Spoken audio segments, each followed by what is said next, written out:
আমাদের এই মিডিয়ার জগৎটিকে আমরা সেই 52 সেই ভাষা আন্দোলন থেকে শুরু করে 69-এর গণ আন্দোলন, আমাদের স্বাধীনতা যুদ্ধ, 90-এর গণ অভ্যুত্থান, তৎপরবর্তী অনেক সময় কিন্তু অত্যন্ত চমৎকারভাবে জনমনের প্রতিচ্ছবি হতে দেখেছি। রাষ্ট্রের সত্যিকার চতুর্থ স্তম্ভকে অন্য 3 স্তম্ভকে ছাড়িয়ে অনেক শক্তিশালী একটি স্তম্ভ হিসেবে দেখতে পেয়েছি।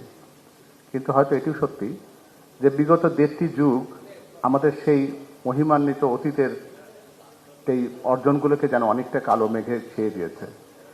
এক্ষেত্রে সংবাদপত্র জগতের দায় কতটুকু, রাজনীতিবিদদের দায় কতটুকু, সুশীল সমাজের দায় কতটুকু, সে বিচার হয়তো ইতিহাস একসময় করবে, কিন্তু সেটি যে খুব গৌরবোজ্জ্বল ছিল না সে কথা বোধহয় আমাদের সবাই অবনত মস্তিষ্কে সবাইকে স্বীকার করতে হবে। আমরা সেই পরিস্থিতির পরিবর্তন চাই। জনাব সালাউদ্দিন আহমেদ সেই প্রত্যাশার কথা বলেছেন যে আমরা আগামী দিনে এমন একটা রাষ্ট্র দেখতে চাই যেখানে রাষ্ট্রের জবাবদিহিতা থাকবে এবং রাষ্ট্র মত প্রকাশের স্বাধীনতাকে প্রকৃতপক্ষে স্বাধীনতা বলে বিশ্বাস করবে, তবে ততটুকুই স্বাধীনতা যে স্বাধীনতা স্বনিয়ন্ত্রিত হয়। এই স্বাধীনতা যেন কেউ কাউকে বাইরে থেকে নিয়ন্ত্রণ করতে হয় না, আইন বা কোনো ধারা দিয়ে যেন এটিকে নিয়ন্ত্রণ করবার প্রয়োজন না হয়। এটি যেন একটা রাষ্ট্রের সংস্কৃতিতে পরিণত হয়, আমাদের প্রাত্যহিক অভ্যাসের মধ্যে দাঁড়িয়ে যায়। সেজন্য আমাদের দলের ভারপ্রাপ্ত চেয়ারম্যান মহোদয় বেশ কিছু কর্মসূচির কথা বলেছেন, যেগুলো আপনারা নিজেরাও জানেন। যে তিনি 31 দফা রাষ্ট্র কাঠামো মেরামতের একটি পরিকল্পনা দিয়েছেন, যে পরিকল্পনাটা আগামী দিনে একটা জবাবদিহিতার, একটা স্বচ্ছতার, একটি আগামী প্রজন্মের জন্য একটা সত্যিকার অর্থে বাসযোগ্য বাংলাদেশে পরিণত করতে চাই।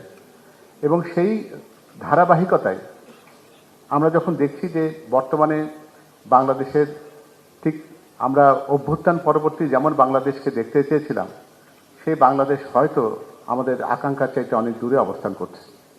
তার একটা পরিবর্তন দরকার। আমরা আর কতদিন বলবো, অপেক্ষার পালাকে আমরা আর দীর্ঘ করতে চাই না।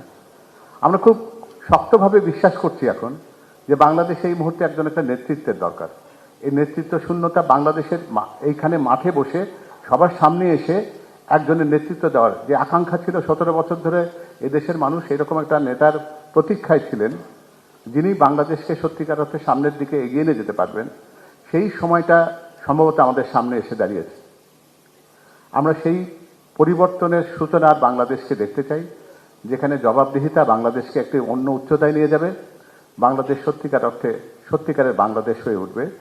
এবং জবাবদিহিতা, স্বচ্ছতা, মত প্রকাশের স্বাধীনতা, দুর্নীতিমুক্ত একটি জন আকাঙ্ক্ষার বাংলাদেশ, যেখানে প্রত্যাশার যে বাংলাদেশ, যেটি বাংলাদেশ জনগণ যেখানকার মালিকানা ফেরত পায়, সেই আবহ প্রতিষ্ঠিত করবার লক্ষ্য নিয়ে জনাব তারেক রহমানকে আমরা এই বাংলাদেশে অভ্যর্থনা জানাবার প্রস্তুতি নিয়েছি।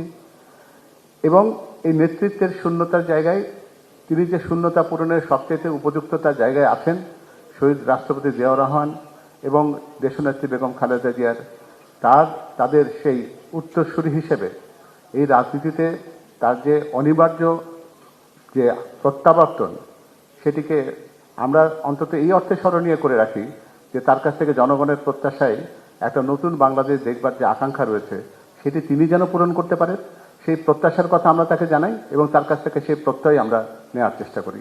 বিগত 17 বছরে হাজার হাজার মানুষ প্রাণ দিয়েছেন, গুম হয়েছেন। সম্প্রতি আমরা হাদিকেও দেখেছি যে এই আন্দোলনের একজন হওয়ার অপরাধে তাকে পৃথিবী থেকে চলে যেতে হয়েছে।